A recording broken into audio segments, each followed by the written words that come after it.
Warm greetings to everyone here at ICEMG 2021. I'm Hari Raghavendran, a third year mechanical engineering undergraduate student from the Institute of Technology and Science, Pilani, India, also known as BITS Pilani, India. The co-authors of this paper are Shivansh Agarwal, a senior undergraduate student, and Professor Srinivasan, also from the same institute. I'm going to present a paper titled Comparing Environmental Impact of Various Energy Sources Powering Data Centers at Indian Candidate Locations. So, starting with the first and most obvious question, what is a data center? A data center is nothing but a cost effective, high performance, centralized computing facility that also combines centralized data storage with a very high sense of reliability. So, why does it matter? Data centers are almost everywhere around the globe. In the United States of America alone, data centers consume about 70 billion kilowatt hours of energy per year, and that's roughly 3% of total power consumption in US, and that amounts to 20% of net greenhouse gas emissions. So here you can see a picture of Microsoft Corporation, who are also pioneers in data center cooling solutions. So it's great. Data centers use great amount of energy in the United States of America. There is n number of innovative cooling solutions to reduce energy consumption. But why does it matter specifically in case of India? For India, data centers account the entire data center market in India is valued at 1.25 billion US dollars, and they're also bound to grow at 11.4% compound annual growth rate. And we all know that India is still a developing country with a significantly lower per capita energy consumption when compared to countries like USA and Canada and etc. So the net power consumption or share of net power consumption in India, data centers can consume greater than 5% of total power generated in the coming years. So what is currently the Indian power scenario? India is still a predominantly thermal based energy producing country with about 62% of installed capacity coming from thermal sources and coal being the major leader in it. So, coming to the next point. Though India is a predominantly high carbon based energy producing country, India is also the only G20 country on track to meet the Paris Climate Change Agreement. With about 100 gigawatts of installed solar capacity to be established by 2022, we also need to make note of an important fact that is more than 60% of coal-based thermal power plants in India are greater than 25 years in age, which also provides significant advantage in terms of economics to replace the aging power plants with upcoming renewable energy sources such as wind, solar, in also nuclear and hydro. So, environmental impacts. So, how do we compare these two, or how do we compare environmental impacts in general? So, here we have taken two important factors to compare the environmental impacts. So they are greenhouse gas emissions and land usage. So, greenhouse gas emissions. We have to always start greenhouse gas emissions from the most polluting source, that is thermal energy. In India, across the four candidate cities of Mumbai, Bangalore, Hyderabad, and Chennai, also called the four major IT hubs in India, the coal compositions used in those respective states also vary considerably. Here you can see the compositions listed and the gross calorific value. One important point to note is that though Bangalore has the highest amount of ash content, it's also said to be one of the uh, least polluting in terms of thermal power sources. So, coming next, greenhouse gas emissions calculated especially for thermal energy.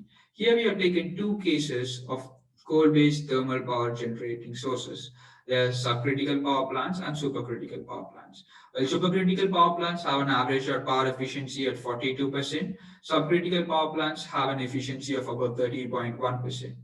So here you can see what is the net specific coal consumption, CO2 emissions, SOx emissions, and NOx emissions, also with the particulate matter. So here you can clearly observe that, and obviously the scales are slightly adjusted to match all the points and data into this graph. We can observe that the coal, we can observe that the net greenhouse gas emissions per kilowatt hour is highest in the state of Chennai, followed by state of Bangalore, followed by state of Bangalore, Maharashtra, and then Telangana. So this trend can be observed significantly the same for both subcritical and supercritical power plants across all the states. So, moving to the next point, how about analysis with respect to wind energy?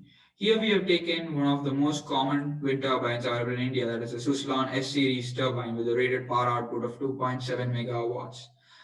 So here and how do we compare wind energy across states? So we have taken a very basic yet important assumptions in terms of wind energy, that any amount of wind energy produced within the state is used for internal consumption. So we took the 10% most windiest area and 20% most windiest area across the four Canadian states, and then we calculated what would be the power output by plotting it against the wind velocity versus power output curve of the above mentioned turbine.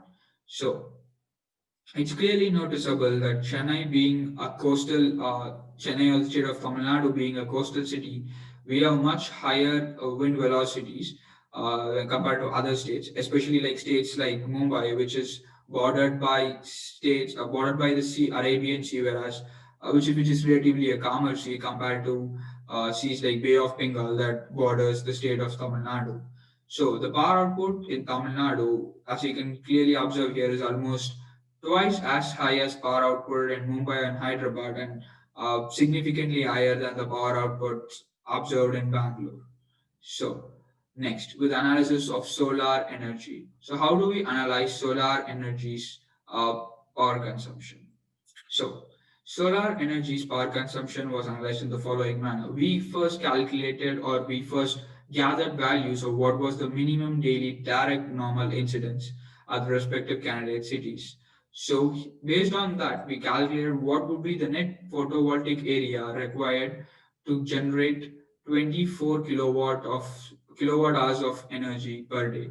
This is with the assumption that we need to create an entirely grid independent energy system with both solar PV panels, and battery storage solutions.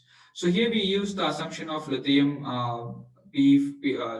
iron phosphate batteries, and we calculated what would be the battery on and off time by plotting by not plotting, by generally analyzing the solar intensity versus time of day calculation. And here you can see that battery capacities do not vary much, but the net PV area required in each city varies significantly, with Chennai just occupying less than 50% of area than cities like Mumbai, and that's which is predominantly due to its lower latitude, receiving an averagely higher amount of daily normal incidence throughout the year. So moving forward, we can compare right now what is the net greenhouse gas emissions across all energy sources. So here it is clearly observed that the net greenhouse gases, that is in CO2 equivalents per kilowatt hour of energy consumed, is the highest for thermal energy in city as Chennai, but the lowest for cities such as Mumbai and Hyderabad. But when we see in terms of renewable energy sources such as solar and wind energy, Chennai is one of the lowest polluting sources with respect to greenhouse gas emissions in renewable energy. But whereas cities like Mumbai and Hyderabad have considerably higher greenhouse gas emissions per kilowatt hour of energy consumed in renewable energy sources. And that is predominantly due to its lower wind velocities observed and very high latitudes compared to cities like Chennai and Bangalore. So, moving next, what is the land usage per kilowatt hour? So, to calculate the land usage, what we did, we took especially for thermal energy sources, we took in established land usage reports by the Government of India, and then we tried normalizing those factors for per kilowatt hour of energy usage.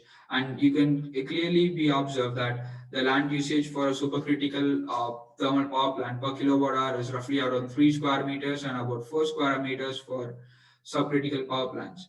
But the same figure is about 10 times higher for solar plus battery installations in cities like Mumbai and Bangalore and even Hyderabad. But whereas it is about just about 6 to 7 times the total land usage in cities like Chennai. Coming to the case of wind-based energy systems, it can be very clearly seen that wind-based energy systems are slightly lower land usage power generation sources when compared to sources like when compared to sources like solar and battery, but that is very highly dependent on where these wind energy farms or wind farms are located. So we have taken a generalized land usage criteria for a 3 megawatt unit, and we have scaled it down to our use turbine rating of 2.7 megawatt and neutralized with the net amount of energy produced at 10% and 20% windiest areas. So here you can see Chennai has one of the lowest land usages when it's compared in terms of renewable energy sources, and the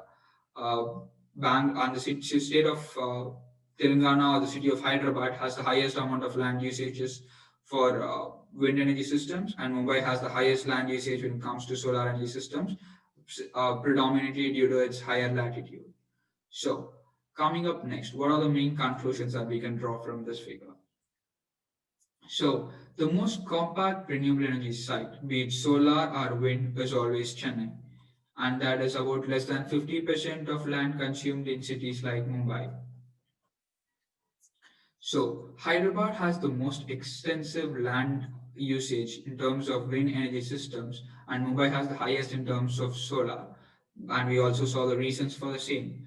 While the best case scenario of solar energy in terms of greenhouse gas emissions was found to be in Bangalore, it was just marginally lower than 96% of emissions observed at Mumbai.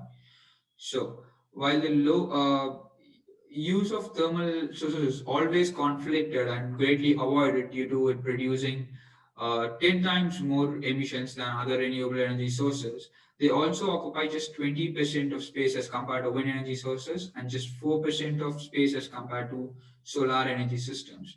Uh, though thermal energy sources are said to be highly polluting, the reduced land usage should also be taken into considerations, especially when the candidate cities such as Chennai and Mumbai, and in fact even Hyderabad, are highly densely populated.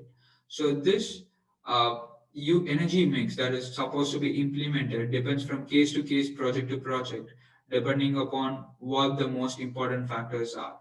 So, with this, I would like to thank you all for providing me a wonderful opportunity. And you can contact me at the mentioned mail address or my phone number. I'll be happy to clear your doubts to the best of my abilities. Thank you for providing me an opportunity again. Thank you.